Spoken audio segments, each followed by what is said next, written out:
Everybody's Thursday is going well. Yeah, so far? I know it's early. I didn't want to come today either. I was at home going, why do I have to go to campus? Oh, because I have classes to teach. I always get this way. I don't know, you guys probably get this way too, but like right around midterms, I'm always just like, I'm done. And then fall break happens. And I'm like, okay. And then, yeah. It's usually like in fall, the second half of the fall semester is such a downhill run anyway. Like you've got fall break, and then you've got the several days off for Thanksgiving, and then the semester's over. You know, it's like we come back and we're back for like 4 weeks, and then we have like essentially a week off, like you have 2 days that week, and then we have midterms and then finals, or I'm sorry, then dead week and finals. It's just like it just goes fast. Yeah, super fast. Spring kind of feels that way too for me. Like spring goes super fast for me. Spring drags. Does it drag for you? For me. Yeah. Gabby's here, Allie's here, Liam's here, Evan's not here, Arlette's here, Sam's here, Claire's not here, Xavier's here, Bridget's here, Macy's here, Colin's not here. Okay. All right. Oh look, nothing due today. Tuesday we did this.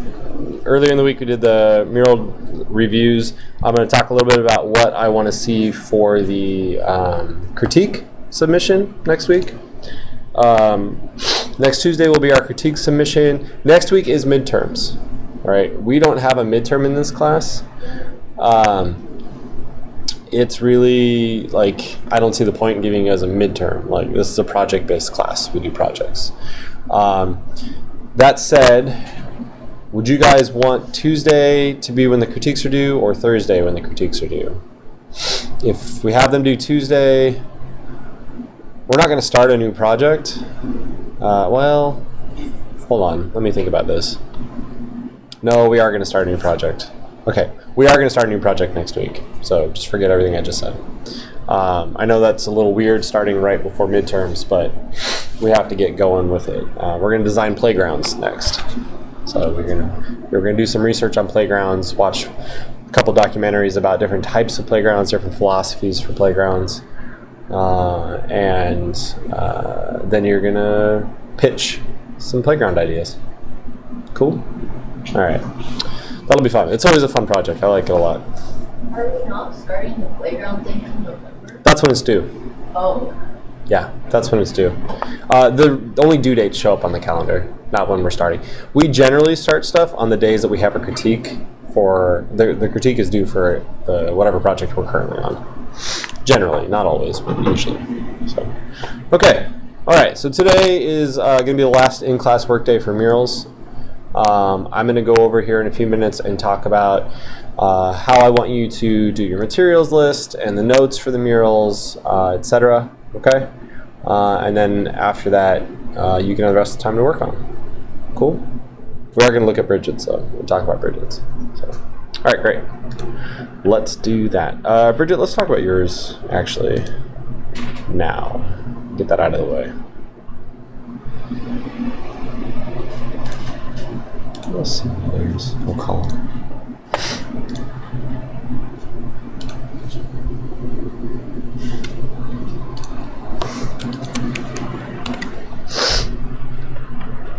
Okay, want to talk about it? So this is for the CHI Center. That's kind of a rough. Oh, yeah. Yeah, I see it. I wanted to cover. Yep. The other slide, I didn't draw that stuff, but that's kind of my inspiration. Okay. My plan is to just do like using black paint or navy white, but I think I'm leaning toward black or like one solid color. Just on the concrete? On the concrete, where a lot of the concrete is showing through. Okay. Have like a big design that kind of spans the whole thing. Yeah. And the way that I'm planning on doing that is like drawing out a big thing and then just kind of superimposing it and cropping it onto something like that. Great. You know how to do that, right? Yeah. I Okay. think so. What? I'm thinking I'll like scan it in, image trace. Yeah. You can, I mean, it can be as simple as like if you have the plane, if you have the image in Photoshop, you can put it where you need it and then just add a mask layer and then paint out parts of it You know what I Oh, mean? yeah. Yeah. Like that would probably be the easiest. And then just change your blending. Change your blending mode to overlay. Yeah. Okay. Yeah, and that usually looks pretty good. Okay. Yeah. Yeah. Cool. Because I definitely at least want to do like on paper, black on white, so that I can transfer it the file. Yeah, So screen might actually then be if you're doing just black and white, usually what you want to do for blending is the screen blending mode, because what that does is it makes white transparent, okay. so the white will go away and you'll just have the black lines. Perfect. Yeah. So do you have other ideas for like different locations? For locations? Yeah, so for the critique you got to have 3 ideas. 3 different locations? Well, are you doing 3 different ideas for one location? I wanted one of them to be like a big building, so the CHI kind of fits, and then the others could be sort of whatever you want. Okay. Well, no, I don't have those, but I can get that to you. Okay. All right. That's just for critique. Like this is just a review. Like this is fine for the review. So for critique, 2 other ideas Yeah. for different locations. Yeah. Let me make sure I'm not speaking out of turn here. Did I not? Is there not a description? That seems misleading. Oh, okay. Yeah, submit 3 ideas for critique. 3 distinctly different ideas in color. Okay, so 3 different ideas. I guess I'm not specifying locations, but we did talk in class about one needs to be a big building, and then the other 2 can be whatever. Like some people are doing intersections and streets. Yeah. Because it would be cool to do one that's just kind of like, you know, a normal looking wall. Right. So that it's really like the image. Right. Okay. Yeah. Yeah. Cool. Does that work? Good for you? Yeah? Great. Okay. I guess I have another question. Yeah. For the critique, are we turning in materials information for that, and will we need materials for all 3? So, yes.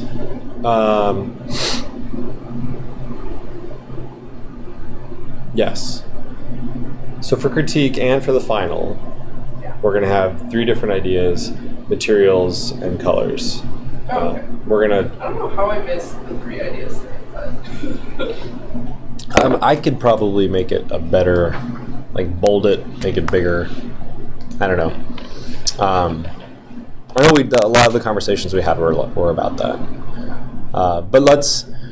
Do you have any questions? Like, I think this is great for one idea, especially if you do something similar, kind of like this, right, where you're breaking it up in the plane. I think I'd like to do one for sure that's like text and color. Oh yeah. Because that was one thing that I was kind of like trying to decide between. I know we talked. Okay. Yeah. That sounds good. There is an artist who does text, Jenny Holzer, who does text projections on the sides of buildings. When I get done talking about this, she has an Art 21 video about her, and I'll throw that up there. It's really, really good. We'll watch that. She does like, essentially like poetry almost, and it gets projected, and it's always site specific. Like the building it's being projected on, it matters. That's cool. Yeah. So something like that I think would be really cool. Like you got to think, when you're doing text, you've got to think about not only what you're saying, but how it looks, and then the context, like the building or the area that it's being projected onto. Okay? All right. Great. Do you have any questions? Okay. All right, so real quick, I want to chat about how I want your submissions to look, like what you need to include with your submissions for critique and then also for final. For the critique, you need to show me all your relevant sketches, 3 different ideas. You know what, I'll make this a list. Maybe that'll make it easier. Sometimes lists make things least.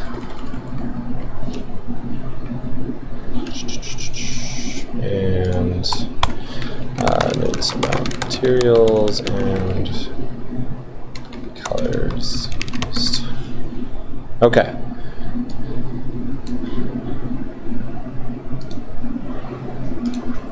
Great. So, so say we're doing. I'm just going to use yours as an example, Allie. Say Allie's doing this, right? Like she's going to include this image. This is great. If you're not using Photoshop, that's fine, but you can definitely use Photoshop to do something like this. It's really simple how I'd want you to pull this out. If I was doing this for myself, I would probably edit my images in Photoshop, like to show them being superimposed in the location. I think with this one, oh, we just dropped the opacity. Let me up the opacity here. Allie, when you do this, instead of dropping your opacity, just use overlay. Change your blending mode to overlay for the two images, because that'll keep the vibrancy of them. But yeah, so that way it looks like the paint is super bright as opposed to just being really dim. So yeah, so something like this, then I would export it. You don't need anything fancy, just a JPEG that is not gigantic.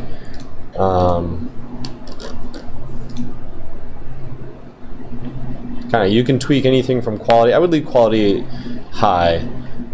Scale, just make it a little bit smaller. Export it. It's going to ask you where you want to export it, wherever you're saving your stuff.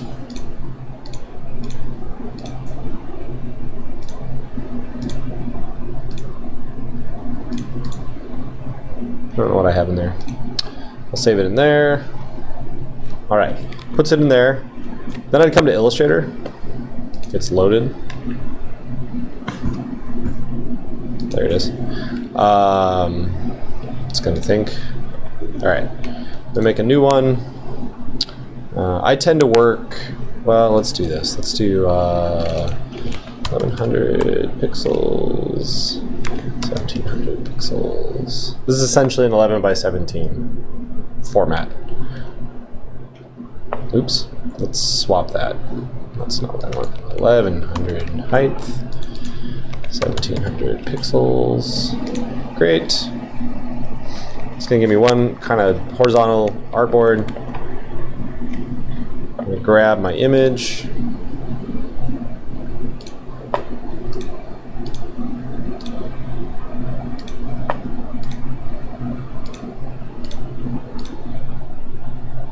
I'm going to drop it in here.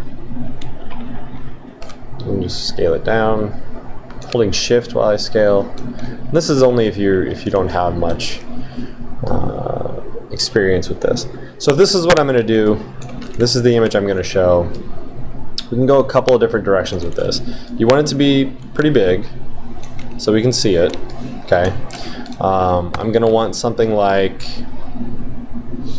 location. So I don't know. This is, where's the location? Maps. Holland Center.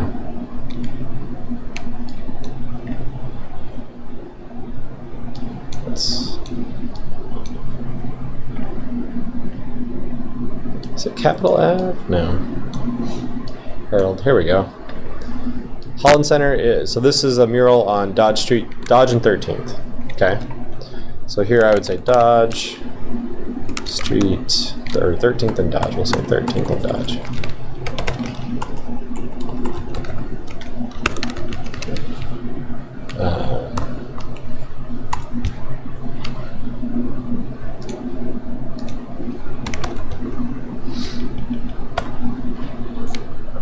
Pick a font you like.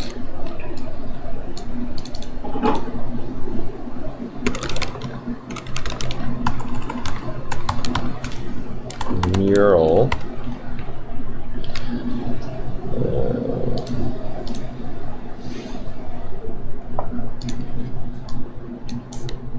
I always like things kind of big. Might actually do bold italic. Just make this somewhat, make this look nice, all right? In some way, it just needs to be, it needs to not just be thrown together, it needs to have a bunch of notes, you know, however you want to make this look good. And then over here you can stick notes, so whatever you want this to say.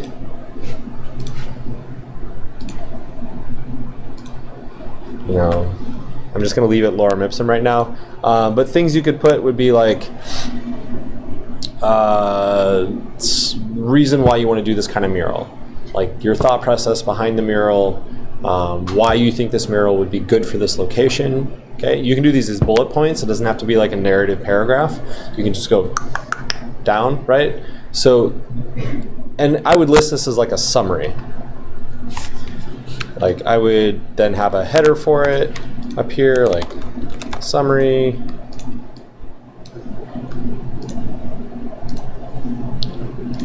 Just make it look good. Okay, something like that. And then you can pull this down and be like material estimates. And then have a paragraph about material estimates. This also should be like a bullet point, bullet points. Like I'm gonna need, how many different colors do we have? We have a purple, a green, a red, a light blue, a dark blue, a yellow, and then that sort of repeats. So let's just call it 1, 2, 3, 4, 5, 6 colors. So 6 colors. I would pick out these colors, like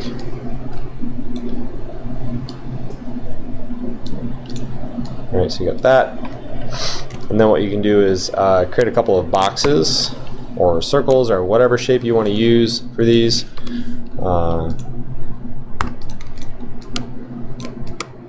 Just make 6. We'll arrange these here in a second.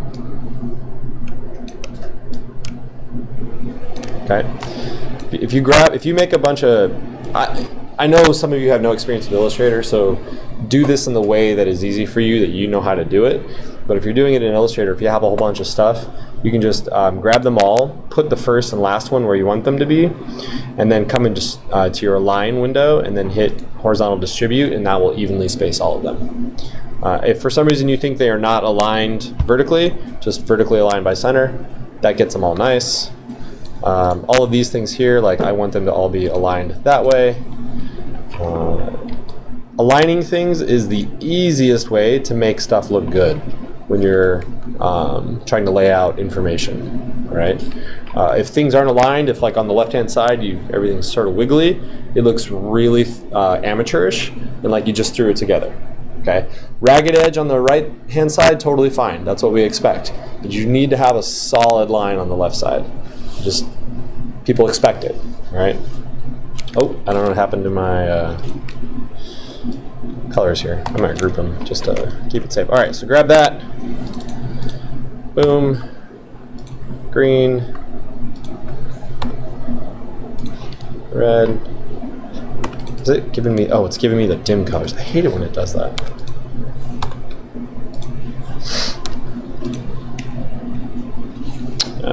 I'm just hitting I on the keyboard to get the color, and then Command to switch back to selection tool.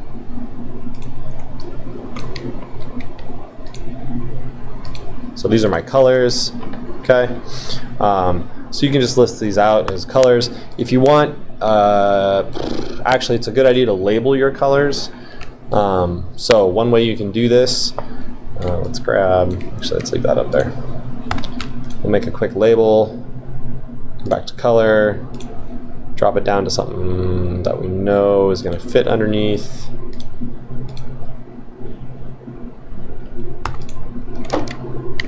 Sorry.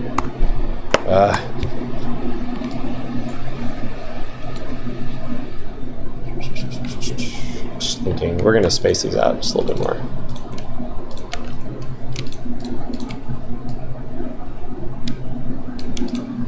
I'm just putting the last one where I want it.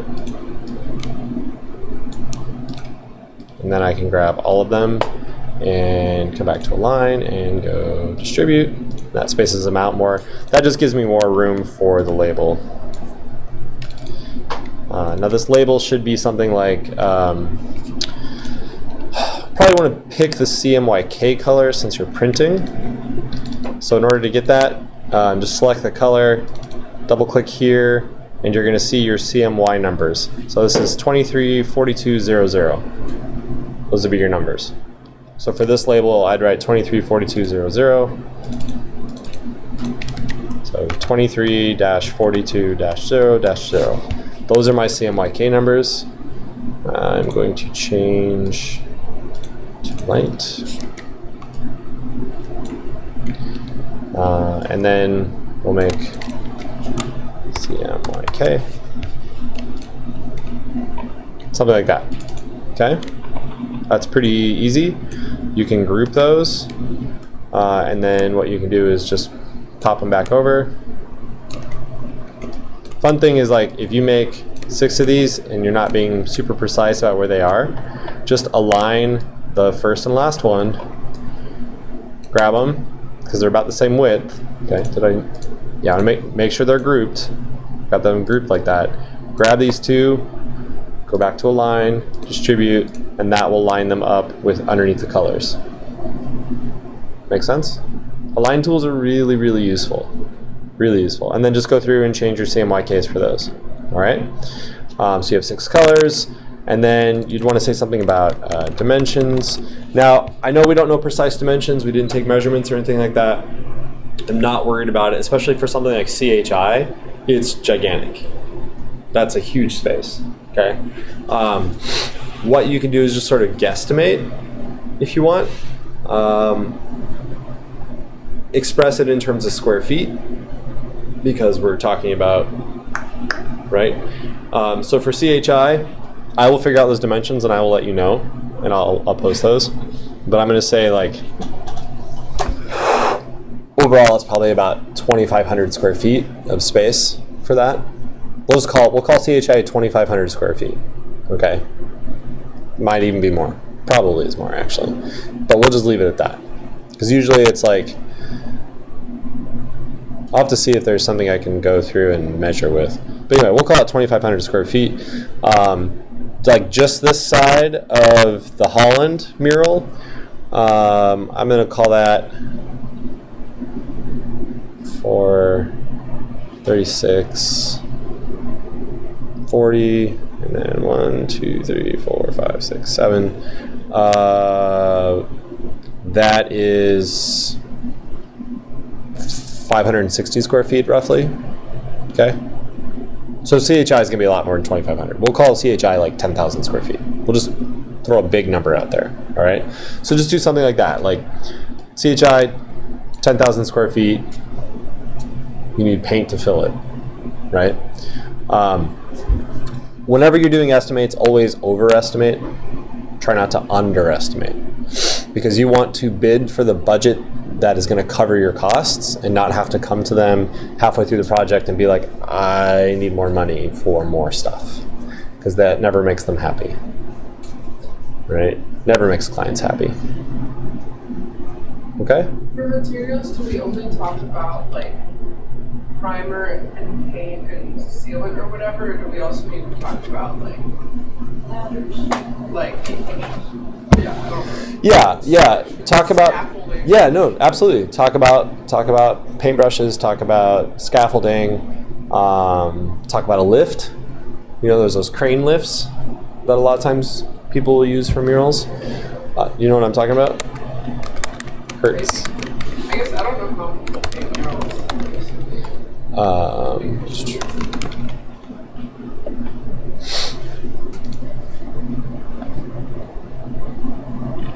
Those are gantry cranes. Those are cranes. Let's see, do we have like an actual lift?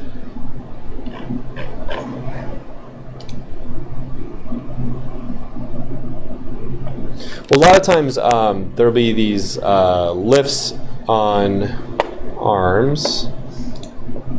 Hoists, that's what you need. Is it a hoist? No, it's not a hoist. Material lift. Here we go. Something like this. Right? It'll have like a cage on the top. But you'll get like truck-based ones. Yeah, these don't have trucks. You'll have ones that are on trucks that'll get you really high, or one that'll have like a like when Bettany did years ago. Bettany did a building that's since been torn down on Cumming Street, like 17th and Cumming, and a bunch of students helped her, and she was out there in like essentially like a scaffold lift. You know, they didn't build a scaffold around the building. They just had this lift that she could use that would raise her and move her around where she needed to be. So something like that. I have a friend, Weston, who does a lot of murals right now. And let's see. Let me see if I can find it.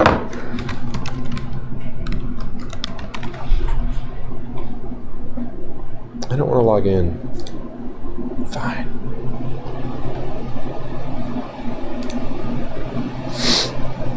Oh, all right.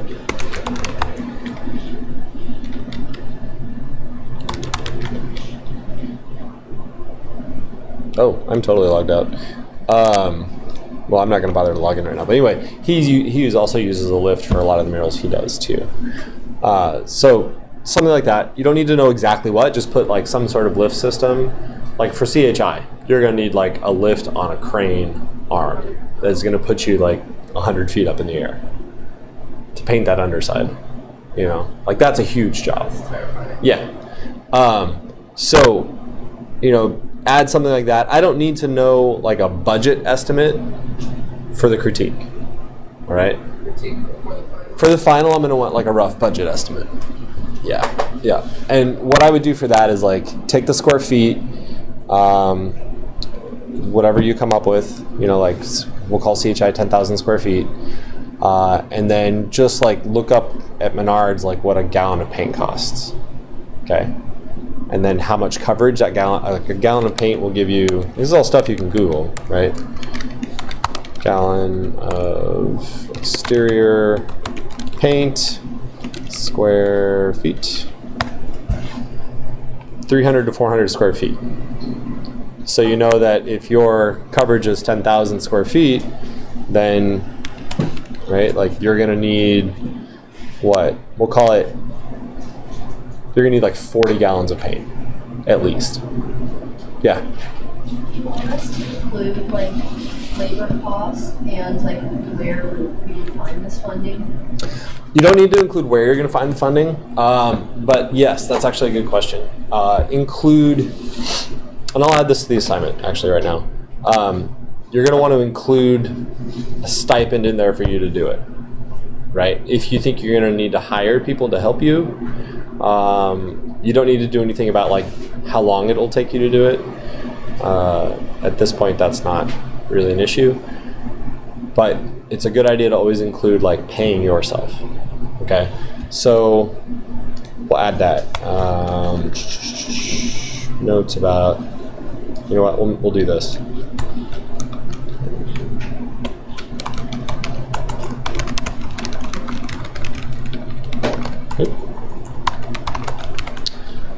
We'll say colors, paint, need square feet.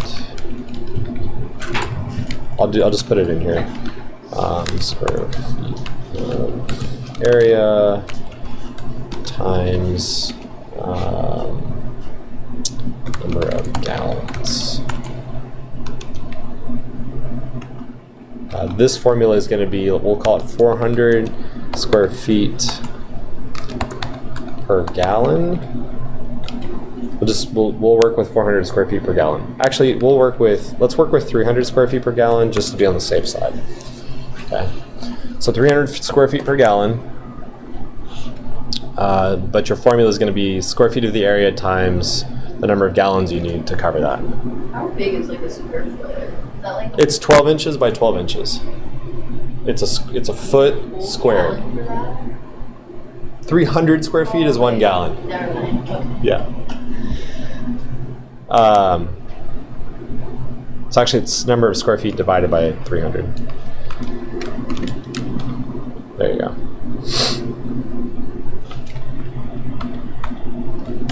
Does that make sense? Yeah. And then, stipend, estimated stipend for the artist. And then we'll do estimated material equipment cost. We'll say lifts help.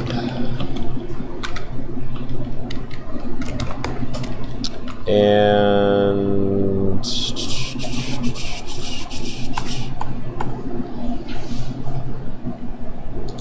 estimate paint needed, estimate stipend for the artist. A word on like doing stipends for yourself. When you're bidding design projects, and I hear this a lot from students where they don't know how much to charge, right? I know like billing yourself or like bidding hours and figuring out how much you should be paid to do something is difficult to estimate because we don't talk about it a lot, right? But you do need to get paid and you do need to value your time, all right? Yeah. Do you have to take into consideration like the safety part of that? Like, Not right now. No, not at this point. Yeah. What's the highest paid job you guys have ever had? That we've had? Yeah, like I'll just throw. Have you ever made more than $20 an hour doing something? Has anyone ever made more than $20 an hour doing something? Liam has? Okay. Have you made more than $30 an hour doing something? No? Okay. So what I usually tell people is like, whatever the highest paying job you've had up to this point, take that and double it. And then use that as your billable hours. Okay?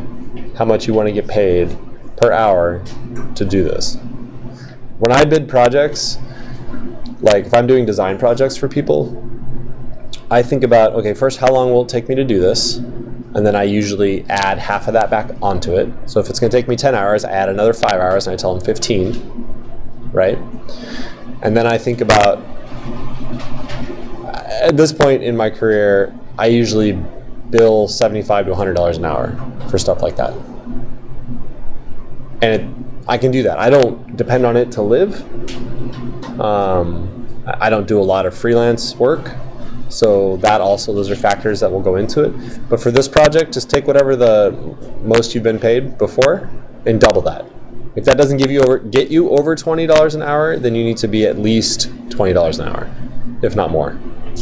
Okay? Think of it this way. A full day of work, say like 8 hours of working on this mural should net you around $300 to $400. Gross, actually. Sorry, that's before taxes. Because that's the other thing. And you don't have to put this in there. But when you start working for yourself, if you do start working for yourself, you're doing freelance stuff, if you make more than like, I think it's $600 on a project, you have to pay taxes on that, income tax on that. It's called a 1099, self-employment tax. So like say you do freelance work over the course of the year and you make like $15,000 off of that, you have to pay income tax on that. It sucks. It what if sucks. you're doing a bunch of $500 projects? It's cumulative for the year. It's not just each project. Cool. But it's not taken out automatically, right? So and this has bitten me before where I've forgotten to like save that money for the end of the year.